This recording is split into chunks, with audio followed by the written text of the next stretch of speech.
Good morning, or actually good afternoon here in Western Australia. My name is Gordon Flake. I'm the CEO of the Perth USAsia Centre at the University of Western Australia.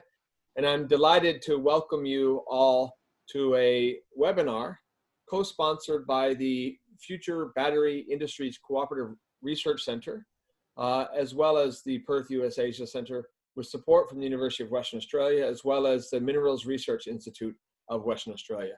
We're very fortunate to have with us today three panelists which will lead us through a conversation over the course of the next hour on the governance of global battery value chains, looking at issues of security, sustainability, and the various policy options that come out of that. If I can introduce our discussants in turn, we're delighted to be welcomed by Stedman Ellis, who's the CEO of the Future Batteries Industries Cooperative Research Centre.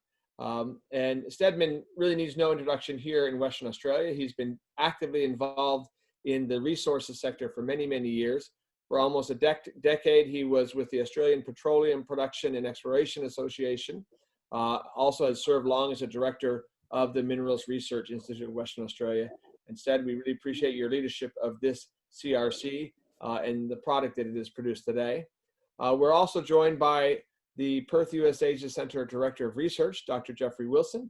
I think many of you who have been following the Perth USAsia Centre for the last 6 years will know Jeff very well because of his work. He's done extensive writing on trade. The recent developments in the China-Australia trade relationship over the last several months has kept Jeff perpetually on the media, so we're lucky to catch him between interviews these days, but also has done some tremendous research on critical materials. You may recall the In the Zone conference that we hosted last year looking at critical materials, rare earths and others, and Jeff authored one of the seminal reports on that. And so it was only appropriate that the CRC turned to Jeff to prepare the report that we're going to be discussing today on the governance of global battery value chains. And then I'm especially delighted to welcome an old friend of mine from South Korea, Dr. Kyungjin. Kyungjin is currently a director with the Financial News Global Issues Center. The Financial News is a business group within South Korea, very actively involved in the media, and as the name implies, understanding economics. She has a long history with one of the preeminent think tanks in South Korea, and is a past president of the Institute for Global Economics.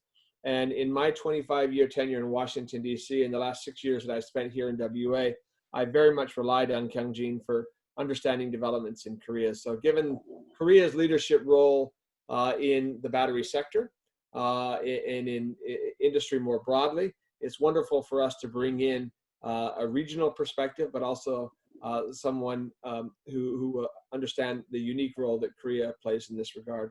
What we're going to do today is relatively straightforward. We're going to turn the time over initially to Stedman as the CEO of the Cooperative Research Centre for Future Batteries, to give a little bit of context around the project, the center itself, and the objectives. And then after Sted speaks, then we'll turn the time to Jeff, who will kind of outline in greater detail with some slides the report itself. And then finally have an opportunity to hear some reactions from South Korea, from Dr. Song, and then proceed to have a conversation. We have an open chat function. I've also received some wonderful questions from those of you that have reserved online. I would note that we have got well over 150 people registered for this event today, and to our delight, and one of the great joys of this strange virtual world that we've been living in for the last 3 months, we're no longer bound by geography. Not only are we able to kind of bring in Dr. Song from South Korea, but we have viewers from all throughout the region, not just Western Australia, but Australia more broadly, Indonesia, Singapore, etc. And so welcome everyone. It's an important topic. It's one that has been in the news frequently. It was 2 separate articles in the West Australian news just this morning. And so it's an opportune time for us to be publicly releasing this report. And the Perth USAsia Centre is delighted to be supportive of the Future Batteries Industries Cooperative Research Council. I'm going to have to work on that. It doesn't quite flow from my tongue yet, Stedman. I think you might have practiced a little bit more. So over to you, Sted, for your initial remarks. Thank you, Gordon. Raw materials that are needed for the global battery revolution are produced in only a few countries. Australia is dominant in this part of the value chain, producing 9 of the 10 mineral elements required to produce lithium-ion battery anodes and cathodes. And we have commercial reserves of the 10th element, graphite. In a global industry where many countries and companies are looking to secure sustainable sources of supply, we have a strong value proposition. Abundant mineral resources, a world-class mining industry, technical expertise, and a strong and ethical regulatory framework. We're also on the cusp of adding significant value to our battery minerals with an emerging technical grade battery chemicals industry. And there are opportunities to move further downstream. This research report by the Perth USAsia Centre is an important contribution to understanding the opportunities in this global industry to realise our larger ambitions. The Future Battery Industry CRC has been founded with the support of 48 industry, government research partners with the goal of accelerating the growth of investment and jobs in our future battery industries. It is a large opportunity. The global automotive lithium-ion battery market is projected to reach US $95.3 billion by 2030, creating a boom in demand for our raw materials, even if some of our lithium miners currently face a supply glut.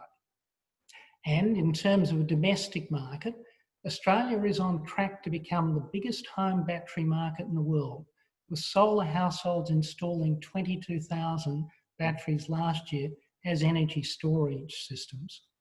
The Future Battery Industry CRC partners have committed to investing more than $110 million, cash and in kind, over a 6-year journey into a research development education portfolio to help the country and those companies capture this opportunity. Our initial research portfolio aims to deliver the solutions needed by our industry participants. One of these is establishing cathode precursor production in WA. And today, the WA Minister for Mines, Petroleum and Energy, the Honourable Will Johnston, released a report commissioned by the CRC which provides a roadmap for this work. Adding value in this industry adds real value. In iron ore and LNG, for example, more than half of the value is made at the mine or the wellhead. Battery industries, by comparison, go something like $1 of commodity metal makes $1.50 of battery chemical, makes $7 of battery precursor materials. WA and Australia is in a position where we can move downstream one step at a time, minimising risk and gaining confidence. Jeff's report highlights our strengths and the areas where Australia needs to focus attention to attract the investment, partners and technologies required to develop capability ahead of the other global industry participants pursuing the same opportunity. I look forward to the panel discussion. Thank you, Sted. Dr. Wilson, over to you.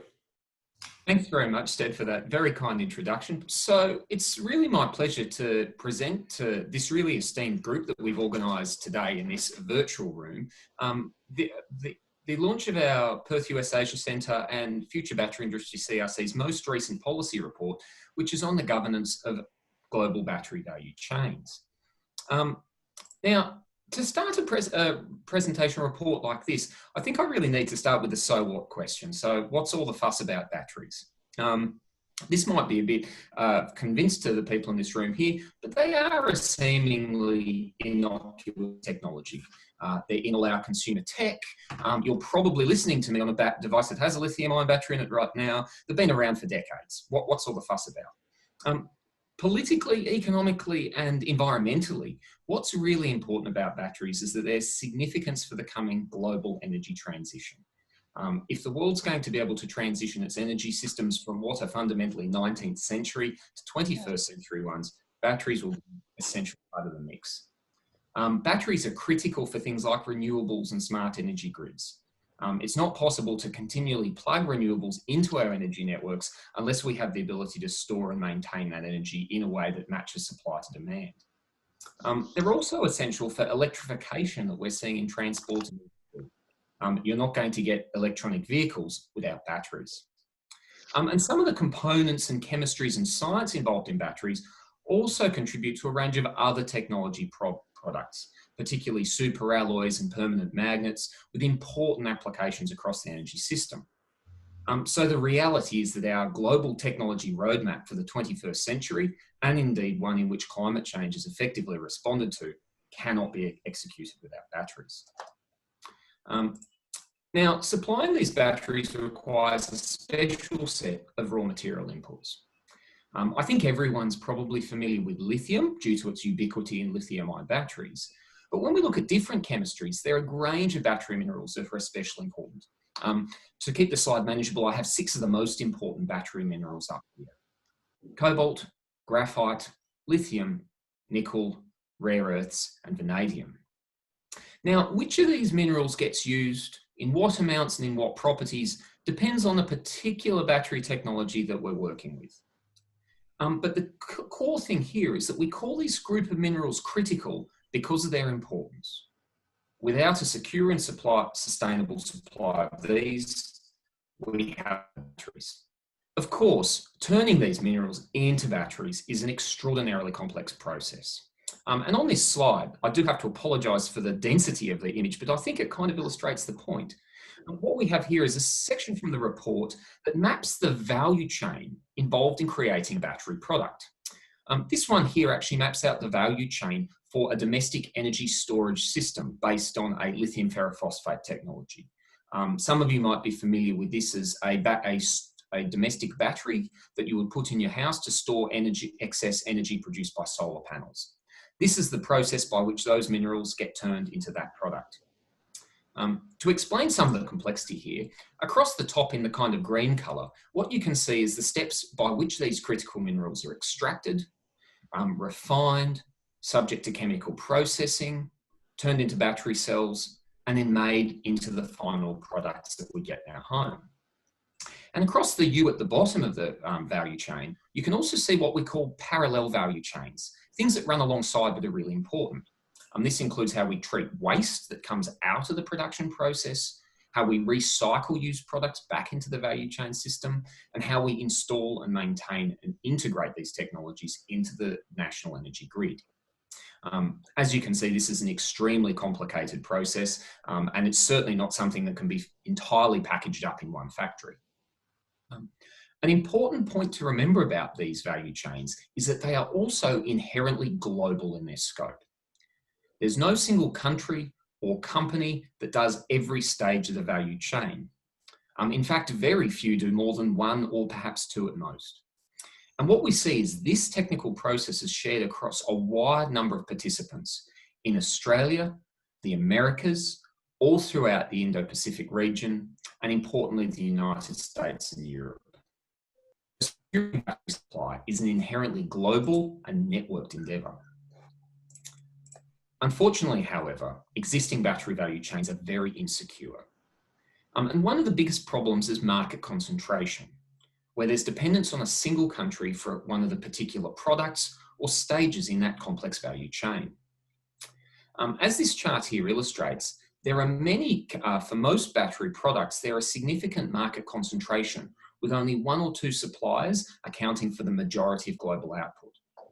And what this does is it creates choke points all through the battery value chain. These choke points pose a very significant risk to supply security. If a mutual crisis, like we've seen with the COVID-19, interrupts one of these choke points, the entire value chain's integrity is at risk. And we've also recently seen risks that political disputes, including those that have involved China and rare earths, could produce similar problems. So our technological and energy future, unfortunately, hangs on a set of global value chains which are inherently insecure. On top of this, there are also well-known sustainability issues as well. And here, the problems that many battery minerals are produced in developing countries, which often have, unfortunately, weakly developed regulatory and/or political institutions. As a result of this, the conditions under which batteries are presently manufactured are, quite frankly, often abhorrent. Environmental degradation is extremely widespread. including issues such as depletion of water supplies for mining, as well as the leaching of toxic chemicals that are a byproduct of processing technologies. And the social conditions associated with these are also highly problematic. Unsafe working conditions, land use disputes, and in many documented cases, uses of child slave labour are all too common. And this means that there is a really profound and I think morally troubling disconnect here. That the product like batteries that we think of as clean and green and part of a climate solution is, if we trace the value chain back, anything but. Fortunately, the industries that make and use batteries have clearly recognised these security and sustainability issues. And it's actually been the private sector that's led the way in developing initiatives to improve value chain governance. Some of the most prominent global initiatives are listed here on this slide, but it's only an indicative list. And if we look at the national level around the world, many, many more exist than just these. And generally speaking, what these private sector initiatives try to do is to provide best practice standards, international standards which member companies can then apply to their own projects in their own countries to improve governance and social outcomes. But while these standards are an important first step, they cannot solve the problem alone. And what is really needed now is for new players with reliable security and sustainability credentials to become a greater part of the market through entering these value chains. As Sted mentioned at the start, Australia offers a really unique value proposition for addressing these challenges due to its particular attributes. First, and I think as most of us will know, Australia's got the right geology. It's world-class reserves of all of the battery minerals, and it's currently the world's leading supplier of lithium and second largest supplier of rare earths. Technological capabilities, which have been demonstrated for many years by its leadership in the resources and chemical sectors, means that Australia can do more than just supply raw materials. We have trusted political and regulatory institutions, and is widely recognised as the most reliable investment jurisdiction in the global resource sector. And probably equally importantly for global value chains, both the Australian government and its industry have the international partnerships needed for global participation. All of the battery industry incumbent players, including China, Japan, Korea, the US and the EU, are existing and very close trade and investment partners for Australia. Indeed, the global battery industry has already recognised Australia's potential and is voting with its feet. In the last few years, there have been a raft of major international investments in Australia's battery capability, with some of the most prominent, but far from all of them, listed on the slide here. And what's important is that these investments have come from many of the major players in the industry. The United States, China, Japan and Korea are already represented. And tellingly, these investments are not just mining plays seeking mineral resources, but they also look to midstream processing as well. There are two major lithium refineries being built by Albemarle and Tianqi, just south of where we are here in Perth. BHP is reorienting its Australian nickel business to produce battery-grade nickel sulfate. And Lynas Corporation is building the world's first rare earths processing supply chain outside of mainland China. As these kind of projects mature, and indeed more get undertaken, Australia is going to become the critical link in helping to address the security and sustainability challenges that the battery industry faces. Of course, there are things that Australia needs to do to live up to this battery potential. Australia is already recognised as the world's leading mining jurisdiction and plays a key role in practically all global resource markets except for oil. But historically, our presence in the midstream or processing stage of value chains has been more modest. The figure I have here illustrates the challenge when it comes to looking at the lithium value chain. If you look at the start of the value chain, which is mining, the row across the bottom, Australia accounts for over 40% of world supply. But by just the second stage, basic chemicals, its global share falls to just under 20%. And by the third stage, chemical derivatives, has fallen out entirely. And what this shows is why Australia clearly has the capability to be more than just a mineral supplier. There is a lot of unfulfilled potential in this space. And as Stedman said in his opening comments, the The immediate agenda for Australia is to therefore move along the value chain in a stepwise fashion by leveraging its mining and technology capabilities to move into the midstream processing stage. So what does Australia, and indeed the international partners investing here, need to do to realise this potential? Our report argues there are three key steps we need to take. First, we need to focus more on the processing stage of battery value chains. Australia is already extremely good at efficiently and technologically extracting resources, but we need to get better at processing those. And as the chart on the right of this slide illustrates, at the moment, only 1% of Australian government policies to support the battery industry currently focus on processing. We need to think about recalibrating the policy mix to match the gap that we have in Australia's participation. Second, and this is more for an international audience, I think we need to reconnect our thinking on batteries to our broader plans around energy transition and climate change. The world cannot address climate change without renewables, and we cannot achieve renewables without batteries. But batteries get a fraction of the attention, the policy time, and the funding that renewables do. And so internationally, we have to make sure that when we're thinking climate change and energy transition, we're immediately thinking batteries. That addressing these security and sustainability problems in the battery value chain is not simply an industry policy for batteries, but it's essential for the climate change agenda. And finally, we need more international partnership. No country has the resources and the skills to build a battery value chain cradle to grave. It is simply too complex. And any country that tries to go it alone in this endeavour is likely to fail. And so when we look out at the world and we see an era of rising protectionism, indeed some people talking of deglobalisation and economic nationalism, these are major threats to our ability to execute this clean energy agenda. So it's extremely important that we need to reinvest our commitment into cooperative international partnerships, as we've seen in Australia over the last few years. I understand that's been a fairly brief presentation of a complex issue. So for anyone that was interested in more data or analysis, please read our report available here, and this is the link you can get it from. And thanks very much for coming today. Well, thank you very much, Dr. Wilson. I appreciate that. Jeff has always had this amazing ability to take very complex things and make them understandable. And what most of you don't realize is that my primary role at the Perth USAsia Centre is to be the screen for Dr. Wilson's research. If I can understand it, then he's hit the sweet spot.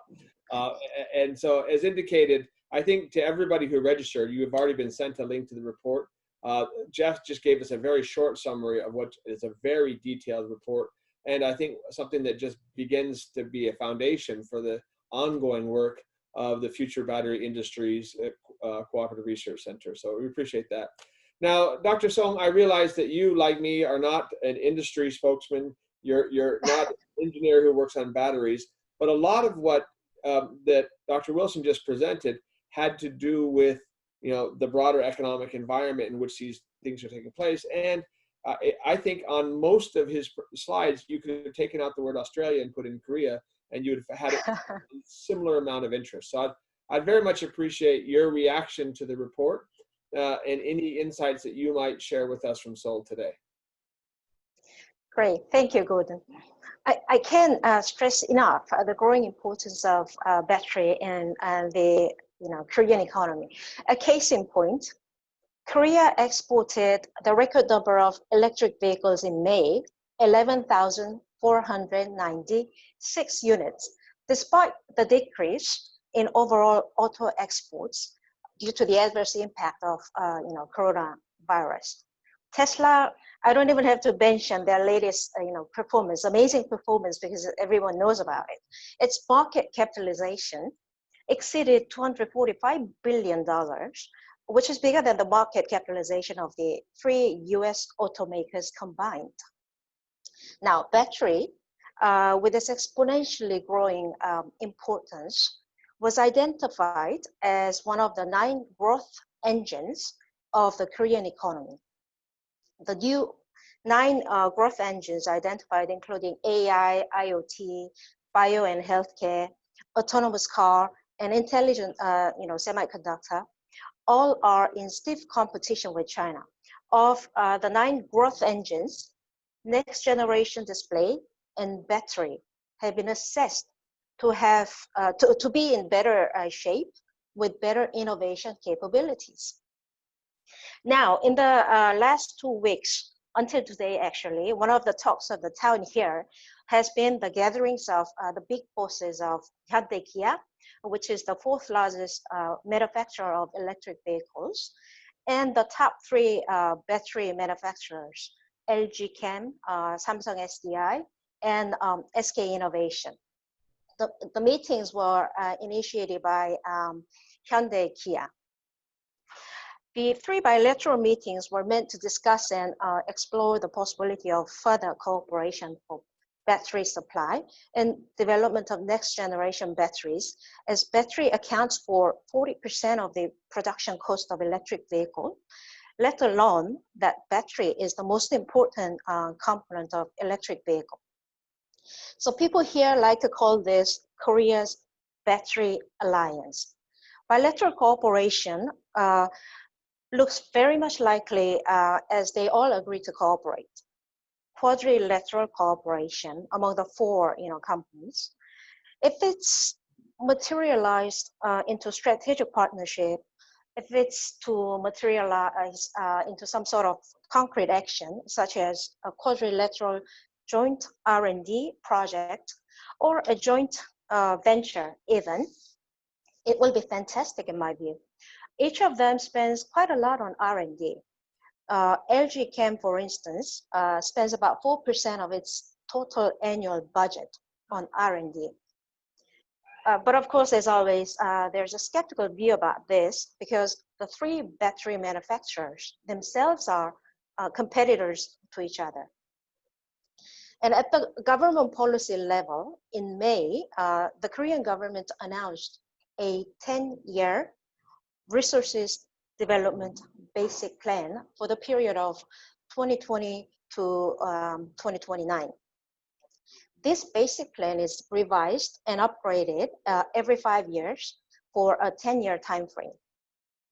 The most striking feature of the revised basic plan, the new one, is the shift in the government policy focus from resources development to resources security, especially on the back of intensifying nationalism and protectionism globally, as Jeff mentioned earlier.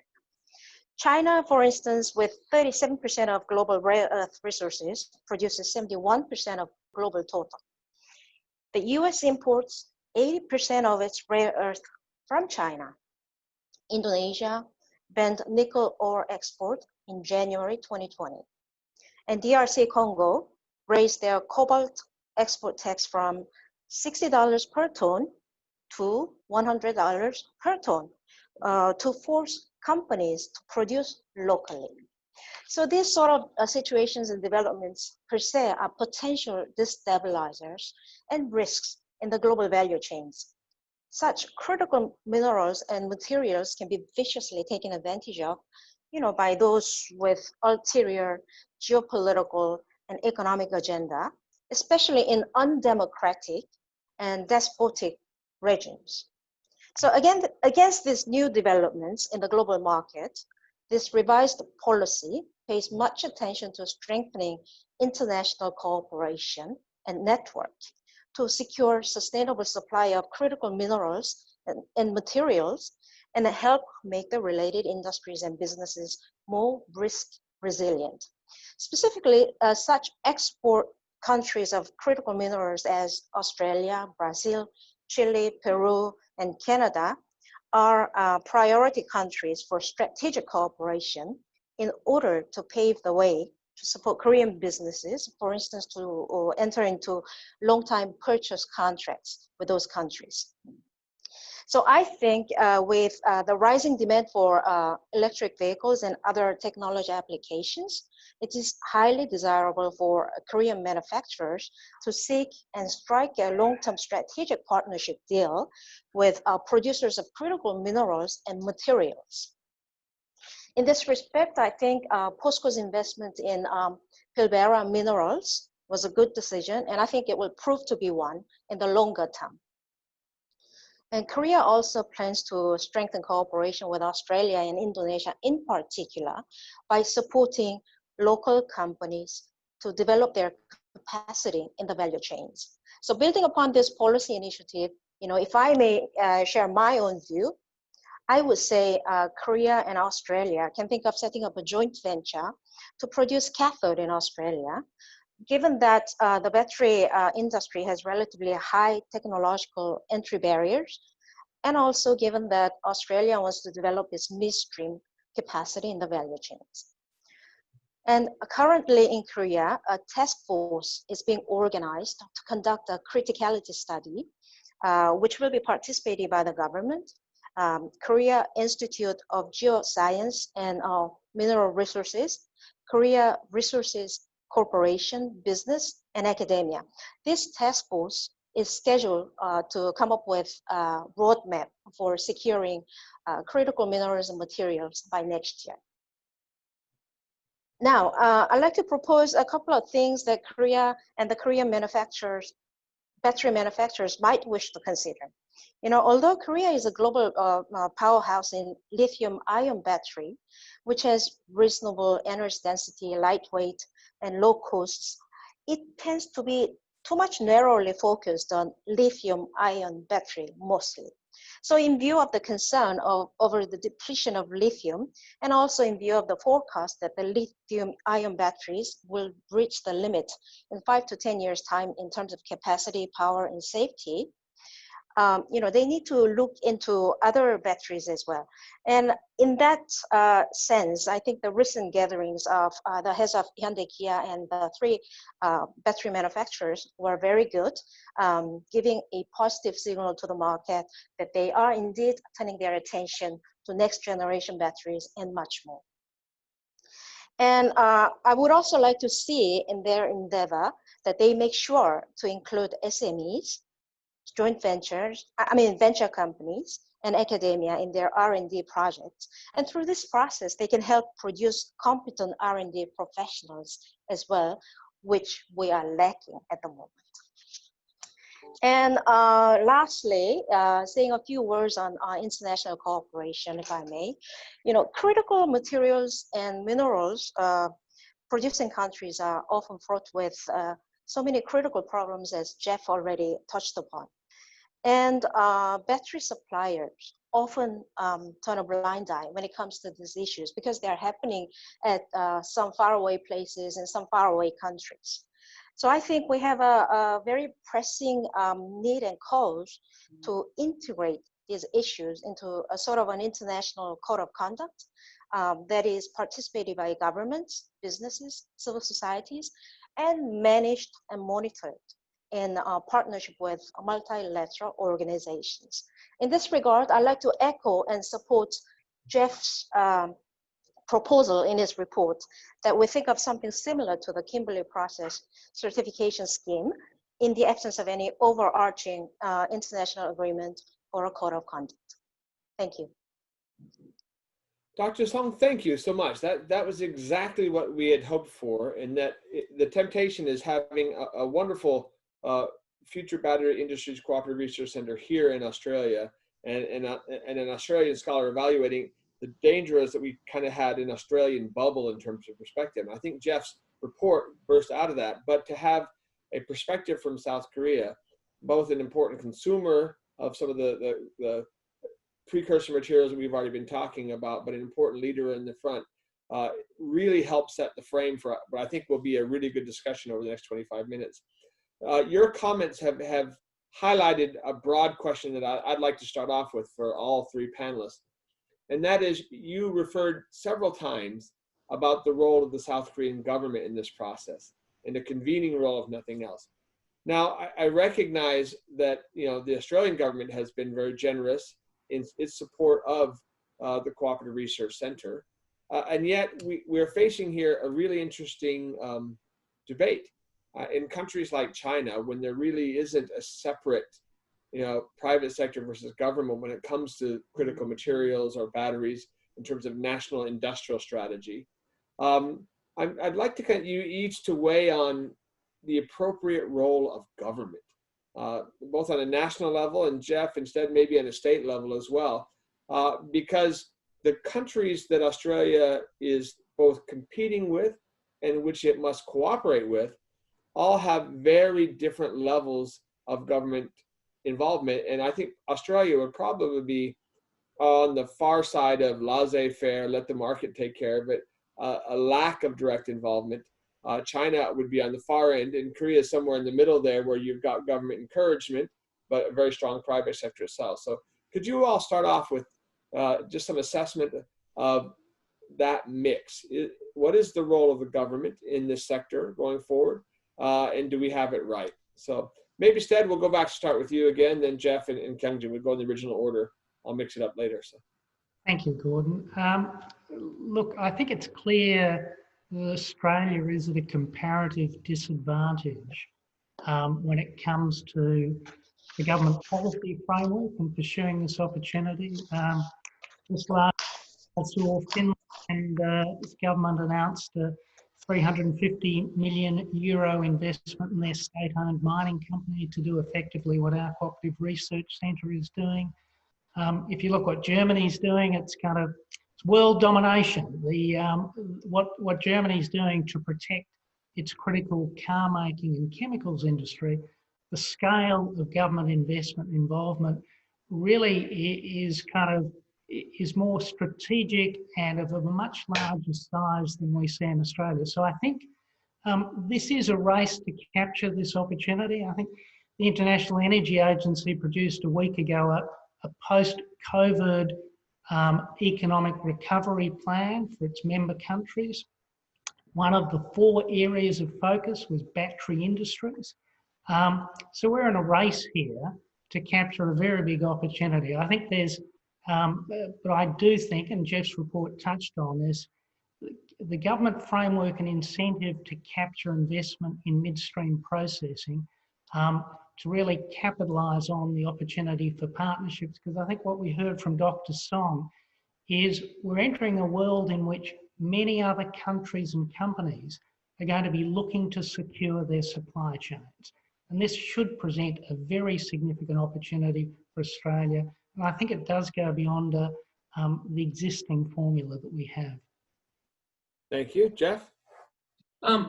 The time is now, and this is because we have for some time left this issue to the private sector and it hasn't been resolved. Let me use the example of cobalt. Most of the world's cobalt is mined in the Democratic Republic of Congo, and the labour and environmental standards of that mining is quite despicable by any standards of human decency. Every global corporation, Apple, Hewlett-Packard, all the car manufacturers are fully aware of this and have corporate responsibility frameworks dedicated to trying to do something about it. But the problem is there is extremely little transparency in international supply chains as to how particular products are manufactured. There's no certification scheme that you might have if you may have heard of paddock to plate agriculture in the farming sector. We don't have a mine to battery process for battery minerals. And so companies can do so much in trying to shine a light on these things, but there are really become questions about the international trade system, about regulations that is the proper purview of government to do something. We've known about these problems for over 20 years. The private sector has done a lot, but it's hit the limits of what that's capable of. And I think it is time for the Australian government, but others as well, to actually say this is something that requires government involvement and regulation, not simply hoping that companies might solve a problem that they can't solve on their own. Thank you. KJ, over to you. Okay, Korea being a resource-poor country, the role of government is still much appreciated by the industry in terms of providing guidelines, providing directions, but not in terms of more regulations, of course. And there's a lot of government, private sector, joint R&D projects going on. And the only problem is that the businesses want these government-sponsored R&D projects will be more business-oriented, with more commercialized ideas, with more ideas that can be commercialized in the future. So that is the situation in Korea. Yeah, the role of government is still very important. So I've got a number of questions that have come in on chat, as well as a number that were submitted beforehand. But let me just ask one more general question before I go to those. And again, this actually echoes a lot of the questions that came in advance from people who registered for this. One of the threads that has gone through our entire conversation so far this day has been a question of security of supply chains, right? Being able to guarantee them. And this has been a concern for a long time. When you talked about, again, manufacturing supply chains, there was a bit of disruption after the triple disaster in Japan at Fukushima in 2011, but not nearly as great as what took place in Thailand after the floods that same year. And this year has seen both the shutdowns related to COVID, which have threatened supply chains, and then, you know, a nascent trade war, which has threatened supply chains. And so my presumption is that each of the countries we've been talking about is looking at those levels of concentration that Jeff, you outlined in your report. And in addition to thinking about its job opportunities in capturing some of these new industries, they're also thinking about, how do I secure these core elements that I need for my industry, for, again, renewable energy, for defense, et cetera. So maybe I'll start with you, Jeff. We'll go to KJ and come back to Stedman in this. Can you address that security of supply chain basic concern? And again, that came through many of the questions. Yeah, and thanks to all the questioners who sent that in. As I showed in the chart, the key problem is effectively monopolies or quasi-monopolies. And some of this comes out of the economics of this industry, where having a large scale brings your cost structure down. So it is economically efficient to have one particular step in that value chain done by one company for a large scale, because they can reduce overhead costs. But it's not, in a world that is unfortunately becoming increasingly politically contested, it's not especially viable. There's much discussion around China. I've seen some of that in the comments here as well and in this topic. But I think what the coronavirus crisis this year has proven to us is it doesn't have to be a geopolitical event that causes some of those choke points to seize up. There could be all kinds of things, natural disasters, various other things. A global pandemic can cause this problem as well. So I think I would hope that we can move the security discussion away from just focusing on China as a large supplier in some of these, to actually recognise that you should probably not have all your eggs in one basket. Doesn't matter how good or bad the basket is, it's never a good idea to have them all in one. And it really, has brought home to us over the last 6 months the importance to do that. And we're not going to be able to address climate change if we don't fix this industry, is the fundamental reality. Thank you. KJ? Yeah, I've consulted some companies, manufacturers in Korea, and they said as of now, it's not an immediate problem, but they are concerned about one particular country's practice whereby they pre-purchase critical materials and minerals so that they, grab the opportunities to purchase the critical materials of other countries. So that's one concern these businesses raised, particularly. Yeah. Thank you, Stedman. Any final comments on that? Probably only to comment on what the CRC is trying to do to assist. I mean, the projects we're investing in range from projects like electrochemical testing facilities, which can shift some of the knowledge which is currently downstream in the industry and put it in the hands of the miners, so they're better equipped to understand the value of their product and what it might take to meet the qualification standards to move downstream.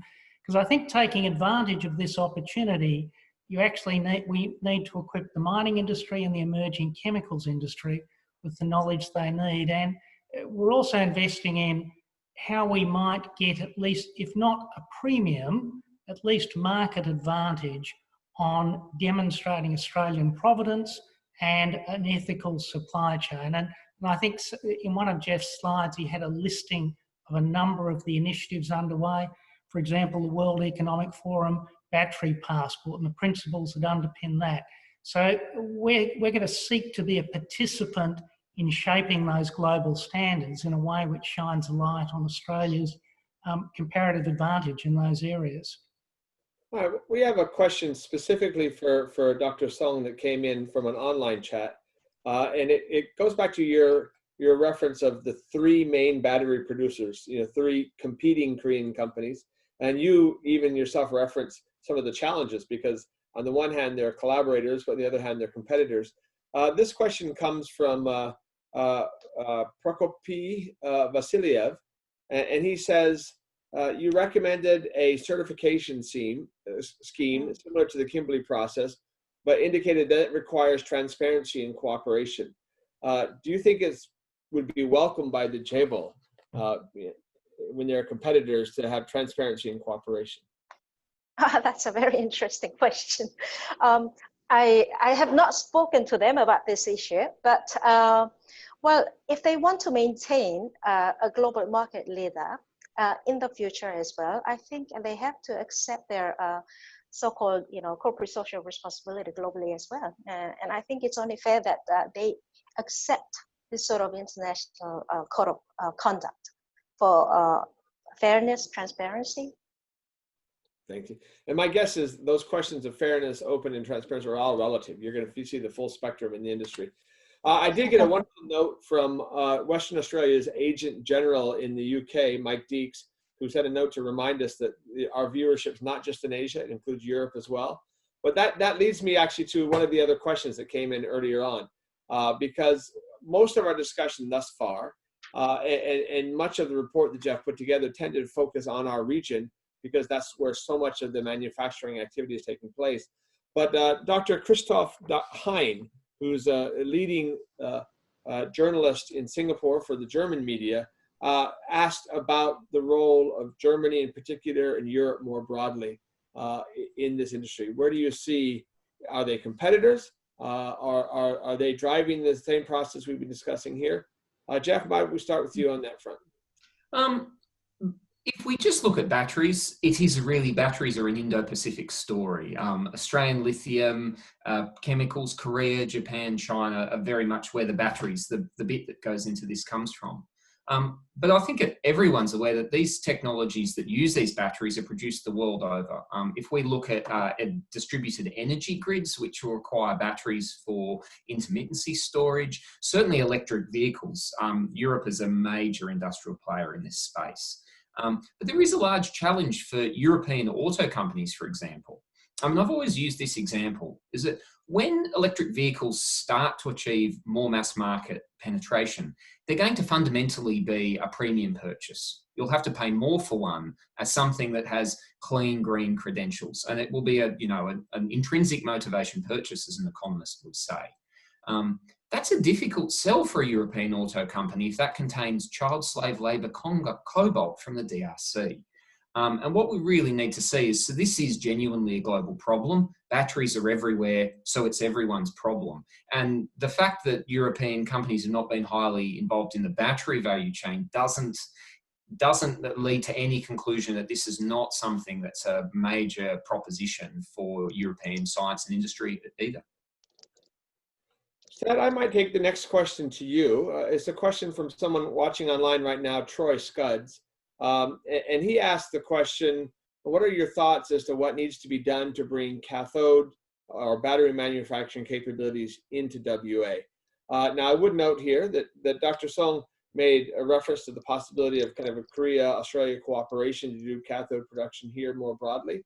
But this seems to kind of get to the core of the issue. What do we need to do if we really want to bring the capabilities here? Yeah, and in a way, Gordon, it connects to the last question. One of the participants in the CRC is BASF out of Germany and the United States.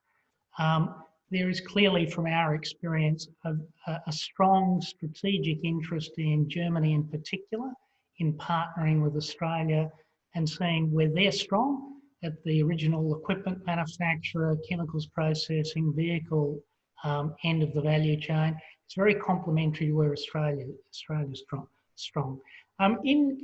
So today we had Minister Bill Johnston, the WA Minister for Mines and Petroleum, released a report which was an initial report, which is a roadmap to cathode precursor production in Western Australia in the first instance. Largely that finds that we have the technical capability to undertake cathode precursor production. It clarifies what's likely to be the sort of battery compounds that will be required by battery makers and the sort of qualification standards that would be required. And it sort of points to the supply chains needed. And as referenced earlier, we can see the investment that's now occurring in nickel sulfate production, lithium hydroxide production, gives us a stepping stone to move into precursor production. I guess relevant to that question, you do want international battery makers participating in the process. We need to understand what the qualification standards are to enter the value chain. So we do need their participation. At the moment, it's BASF is the only international participant in that project. We've got about 11 other resource companies ranging from very large ones like BHP to very small ones. So I think the pathways there for the Cooperative Research Centre, the task for us is to demonstrate first at laboratory scale, then at pilot scale, processes that can be replicated at industrial scale, and do that in a way that our participants can attract interest from customers and investment in moving downstream. So I think it is very achievable. We're on the cusp of doing it. So one of the thoughts I had listening to Dr. Song's presentation about an upcoming meeting between Korean government and academics and industry in this front is we need to make sure they get a copy of Jeff's paper and do our best. It's going to be difficult to entice them to come down to WA, but obviously the more we can make those connections, the better. The next question we have comes in from somebody who's watching from Indonesia, is from Noke Kiroyan. And he asked the questions, what are the future trends in battery technology? He indicated that Indonesia tends to be focusing, at least the Indonesian government is banking heavily on nickel-based batteries, but that we don't really know what's going to be happening in the future. We had a heavy discussion on lithium, but maybe Jeff, why don't we start with you? Just in terms of, can you give a sense for the future of this future-based discussion? Thanks, Gordon. I think everyone would be familiar with lithium-ion batteries, but what we've seen is that they aren't, because of their particular properties around energy density, they're not especially useful for many of those new energy systems applications that we have. Storing intermittent renewables, deployment into transport, electrification in remote areas and industry as well. And so the scientific race is on to develop new battery chemistries that use a different mix of compounds and products. There are over 24 of these, and there is, that have various different properties. As I'm not a trained geochemist, I won't offer any personal opinion on which one's superior to any others. There may be some in the audience that would like to add comments via the comments box on this. But what I think we see is, because we've got this much more complex landscape, is that there's going to be a lot of space in the market for this. It's not simply, in 10 years' time and in 20 years' time, the battery that goes into this device is not going to be the battery that matters for energy transition. And what we need to look at is there's a lot of different space for different countries and different companies to pick niches in certain areas, whether that's vanadium, whether that's new solid-state batteries. 100 flowers will bloom. And I think that's a really important part when we think of these as international value chains, is it's not a race for a single prize. There's actually many on offer here. And it means that there's good opportunities for different countries to carve out different niches, which Indonesia is doing in the nickel space at the moment. Let me maybe wrap up with a question from one of our colleagues, Kyle Springer, who works with us at the Perth USAsia Centre. Kyle wanted to talk about some of the emerging economies. And the roles they might have, because again, we've had a good discussion thus far of some well-established industrial economies in Northeast Asia, China, Korea, Japan. We know what's going on in Europe, the United States, and Australia. And yet there is clearly ambition in Vietnam, in Indonesia, in the other countries in Southeast Asia. Is there a role for these countries as we start to develop those supply chains that you're talking about? Maybe we'll go in reverse order. We'll start with KJ first, then go to Stead, and we'll end up with Jeff. Okay, a lot of our lithium-ion batteries go to Vietnam because we have a Samsung mobile company in Vietnam for that use.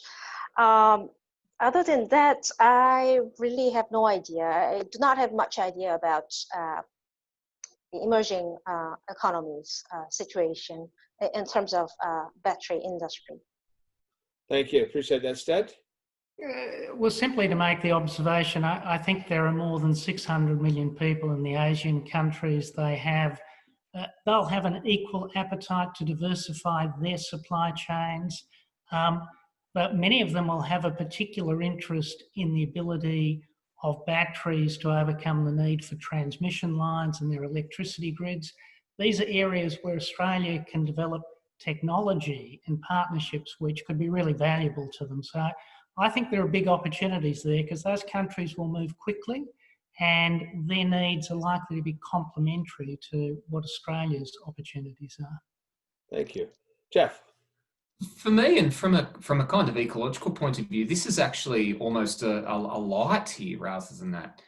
In terms of energy systems transition for climate, it's very hard in countries like Australia where we have a legacy energy system that's been built on base-fired coal power stations. We've got the mines, the plants, everything has been set up for that. Transitioning that's going to be very hard, very costly. If we look around our region, particularly Indonesia and India would be two countries that I'd specifically name, but certainly not the only ones. These energy grids have simply not been established yet because of the nature of their development.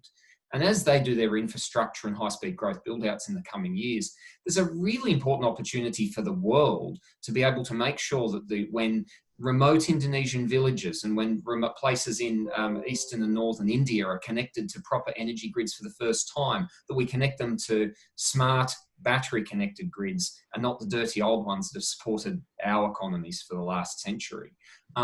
So the real critical thing is if we can't get these value chains secure and sustainable, then the tendency for countries like Indonesia or India would be just to go and put in baseline coal. The easy thing, we know how to do it. So it's countries like that that really are a huge opportunity, not just commercially, but also ecologically, that we can build an energy system from the ground up that is much less problematic than the one we've inherited. You know, one of the clearest indicators of the quality of a discussion are questions. Often I'll do an event, I have to stimulate questions and encourage the audience to ask questions. I've got a list of 20 excellent questions. Every one of them I personally want to know the answer to. And then we have another 20 that came in from people who registered early in advance. We're just not going to get to all of them. I will note, again, that if you just, Jeff had a slide, had a link to it. I think on our website there's a link to it. If you Google Future Battery Industries Cooperative Research Center, you'll find a link to the report. It's up on our Perth USAsia Centre website as well. I hope this conversation inspired you to kind of look in more detail at the report, to look in the future at, this is just one of many forthcoming reports coming out of Stedman's group at the FBI CRC, to watch that space as they continue to research on that front. And as Dr. Song has so wonderfully inspired us to think of ways that we might work together. Because, and again, just as I was mentioning, there's a risk that we could have a WA conversation and ignore potential partners in Korea or Japan or Indonesia or India. In a similar way, there's a risk that the conference that Dr. Song was talking about, or the meeting she was talking about in 2 weeks, could be a Korean Peninsular conversation without an understanding of the tremendous endowment and capabilities that are existent here in WA. And so this has been a wonderful opportunity to bring those all together. We'd like to go on, but we've reached the end of our hour. I'd like to, on behalf of the Perth USAsia Centre at the University of Western Australia, on behalf of the Future Battery Industries Cooperative Research Centre, and on behalf of the Minerals Research Institute for Western Australia, thank you for coming. I want to extend a special thanks to Dr. Song for her insights and for calling in from Korea today. We look forward to future conversations with you here in Perth in person. So on behalf of the center, thank you all. We'll go ahead and end the conversation here. Thanks. Thank you.